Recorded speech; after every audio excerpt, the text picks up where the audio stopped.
¿Qué tal? Buenos días, Rodolfo, me da mucho gusto saludarte a ti y a tu auditorio. Igualmente, Marilena. A ver, ¿cómo podríamos, si tuvieras que realizar la cabeza de un periódico, tu editorio fuera tu editor y te dijera, Marilena Morera, necesitamos que hagas el titular de este análisis de los registros de la incidencia delictiva, ¿qué cabeza le podrías, qué título le estarías dando? Pues mira, yo le estaría dando el título de que seguimos con índices de violencia altísimos, que 70,000 muertos asesinados en lo que va de este sexenio es una cifra pues la mayor que hemos visto a principios de cualquier sexenio. Sí. Que este gobierno no tiene una estrategia de seguridad. Y esto hace que no podamos pensar que en un futuro próximo podamos tener un país, pues no digamos en paz, pero sí pensando en que podemos llegar a tener un país en paz.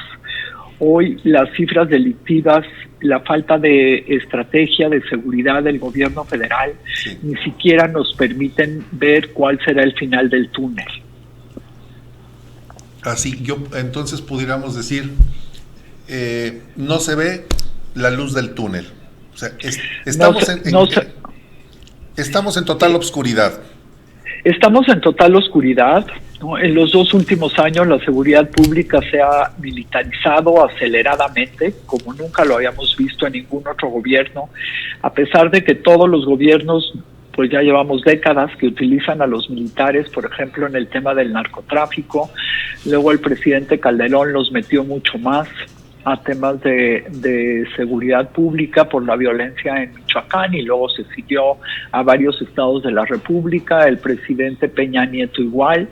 Sin embargo, ninguno ha metido la cantidad de militares que hoy tenemos, y que los tenemos trabajando en tareas, primero, que no les corresponden, y en segundo lugar, sin resultados, ¿no? Porque si dijéramos, bueno, el presidente lo metió a la Constitución de una manera completamente forzada, incluso hay una acción de inconstitucionalidad pendiente sobre el tema de los militares en acciones de seguridad civil, sí, pero además de esto, sin resultados, ¿no? Entonces sí me parece dramático lo que estamos viviendo, porque estamos dejando a las policías a un lado, sin presupuesto. Por ejemplo, les quitaron todo el presupuesto federal que iba a las corporaciones municipales, uh-huh, y sin embargo todo el presupuesto se está yendo a las Fuerzas Armadas, y entonces no tenemos presupuesto para las policías, pero las Fuerzas Armadas tampoco no nos están solucionando el problema.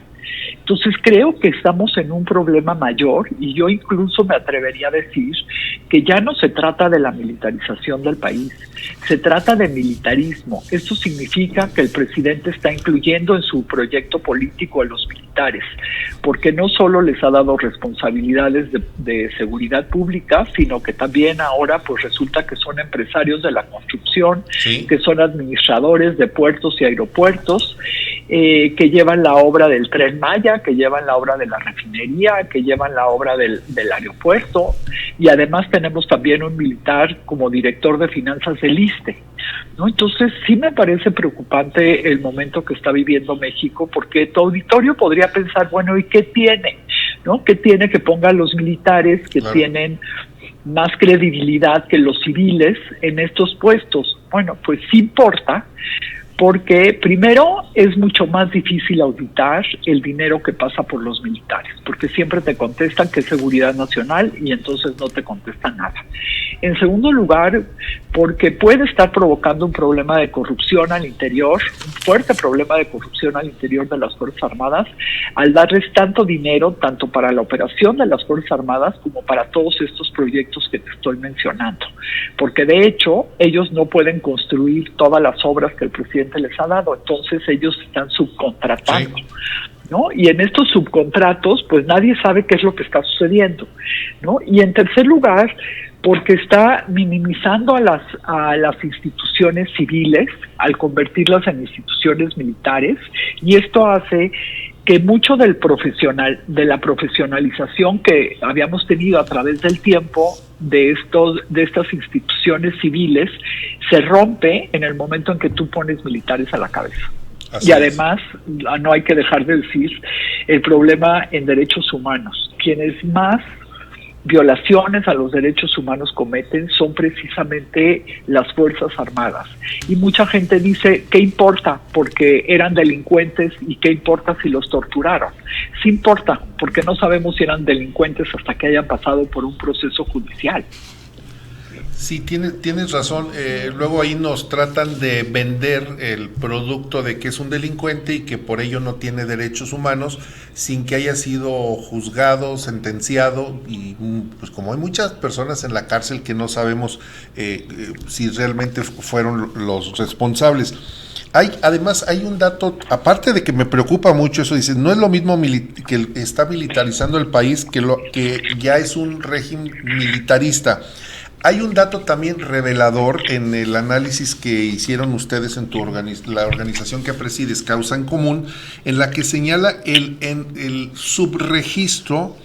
Dicen ustedes que la encuesta nacional de victimización y percepción sobre seguridad que elabora el INEGI, una institución todavía creíble y de los ciudadanos, manifiesta que durante el año 2019 el 92.4% a nivel nacional fueron delitos que no se denunciaron. Es decir, la cifra de los delitos que se han cometido en México, que son muchísimos, pero muchísimos, nada más en homicidios dolosos al corte de ayer, en el sexenio de López Obrador había 82,642 homicidios.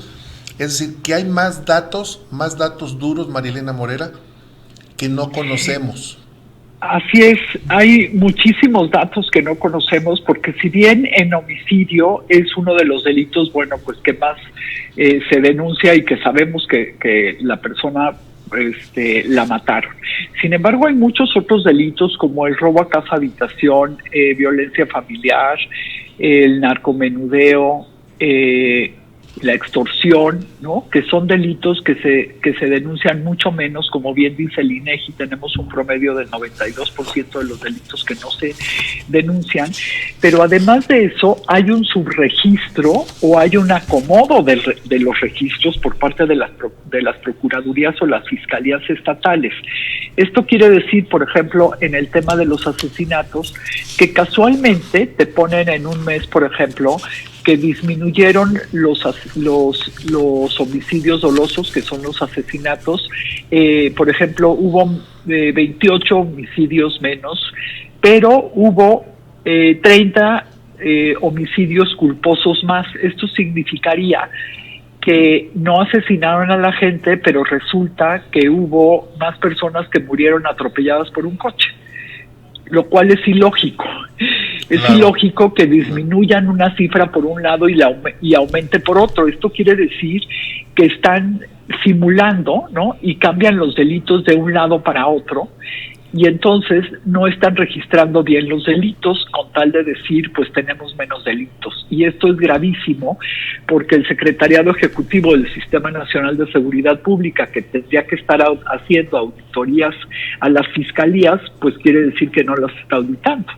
Así es, y que por cierto hay que decirlo, el creador de esta figura de la Guardia Nacional y del proyecto de seguridad del presidente López Obrador, señor Durazo, Alfonso Durazo, pues le está yendo muy mal en su campaña, porque creo que la ciudadanía le está cobrando justamente esas mentiras y esos engaños, porque ya no es de percepción, o sea, una cosa es percibir que hay seguridad o inseguridad, y otra es que ya hemos sido víctima de los delitos, de la comisión de algún delito. Entonces, pues creo que todo México hemos padecido de esa inseguridad, y ya no le podemos estar creyendo al señor que...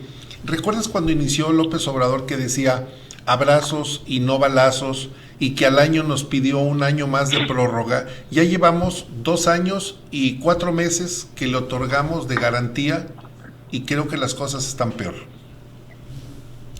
Así es, y un gran responsable de lo que hoy nos está sucediendo es precisamente Alfonso Durazo, ¿no? Alfonso Durazo usó como trampolín la Secretaría de Seguridad y Protección Ciudadana para después brincar para ser candidato. O sea, no tuvo ni siquiera la sensibilidad de que si ya estaba en ese puesto, que es tan importante quedarse en ese puesto y hacer algo por el país. Por el contrario, dejó que los militares entraran a tope, permitió que pasaran una ley que es completamente inconstitucional, en donde todos los militares hasta el 2024 estarán en tareas de seguridad pública si es que la Corte sigue dormida y no revisa la acción de inconstitucionalidad. Se va a hacer campaña al estado de Sonora y, como bien dices, pues en Sonora ya se lo están cobrando porque la gente pues no es tonta, ¿no? La gente sí le da un espacio al presidente, ¿no? Y le da un espacio por la gran legitimidad con la que llegó, con 30 millones de votos. Sin embargo, ya en la acción gubernamental, pues la gente se está dando cuenta que no es solo que no haya resultados, sino que es un desastre esta política de abrazos, no balazos, porque precisamente lo vemos en todos los ámbitos en los que las autoridades no han actuado y debieron de haber actuado, ¿no? Tenemos el ejemplo de cuando detienen a Ovidio y se da la orden que mejor lo dejen libre, ¿no? Y entonces nos dicen, es que lo dejamos libre para que no existiera un derramamiento de sangre mayor. Sí. No, es que tuvieron que haber hecho bien el operativo y no a esas horas, claro, para que lo pudieran detener, ¿no? Y así lo vemos en muchas acciones. Mira, ahora que pasó desgraciadamente la tragedia del desplome de la línea 12 del metro en la Ciudad de México, recordé, por ejemplo, el tema de Hidalgo, como ustedes recordarán al principio de este sexenio, que ¿cómo se dice? Que la explosión los militares estaban en Hidalgo, cuando el ducto de Pemex empezó a echar un chorro de más de 6 metros de altura de gasolina. Se concentró muchísima gente ahí para tratar con botes y con cubetas de agarrar gasolina. Estaban los militares ahí y no hubo quien les diera una orden que dispersaran a la gente.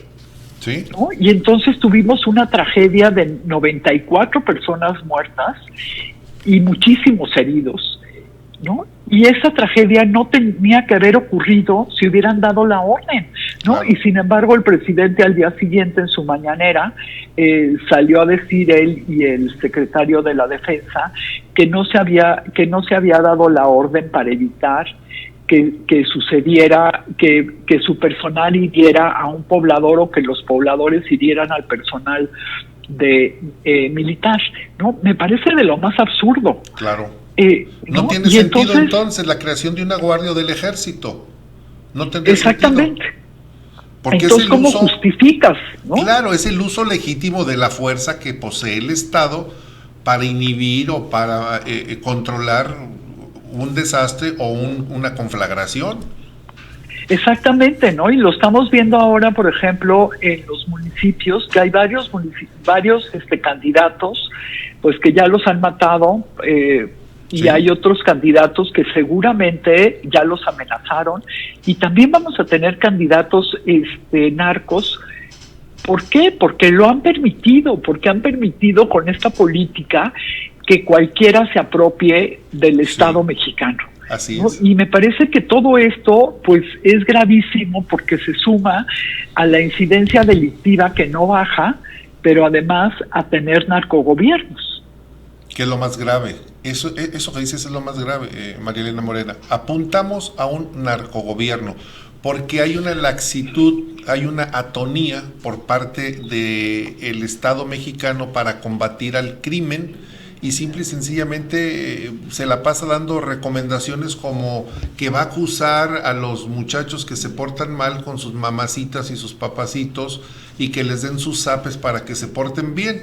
Además dijo que porque él llegaba, sus funcionarios eran honestos y como todos eran honestos y viviríamos en jauja, pues ya no iba a haber delitos, ya no iba a haber robo de combustible, ya no iba a haber trasiego de drogas, consumo de estupefacientes, porque todos tendrían un bono y sin embargo ni con el dinero, ni con los militares, ni con la Guardia Nacional, ni con la liberación de Ovidio, nada ha servido y la delincuencia, como dice, increciendo.